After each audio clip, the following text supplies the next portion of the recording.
మాట్లాడు. ఎప్పుడు వస్తారు సార్? వస్తా. నేను రావాలంటే, మనం కలవాలంటే నువ్వు ఒకటి చేయాలి. నీ వీడియోస్ చూశాను, నువ్వు బాగా తిని మందులు వేసుకుంటే నీకు బాగా బలం వస్తే అప్పుడు మనం కలుద్దాం. తింటావా? చెప్పమ్మా సమాధానం. తింటాను. ఫుడ్ అంటే తింటావా? తింటే వస్తారండి సార్. మాట ఇవి. తింటలేదు, మందులు వేసుకోవట్లేదు అని చెప్పింది. సో పని చేద్దాం, ఇక్కడ నుంచి ఫుడ్ మందులు అని నేనే పంపిస్తా. ఇక్కడ నుంచి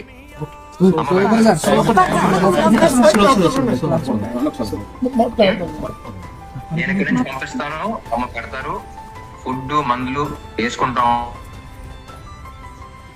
అప్పుడు నువ్వు బలం తెచ్చుకుని హైదరాబాద్ రావాలి, మనం కలవాలి. నాకైతే నేను కలవాలని ఉంది. నీకు ఉందా?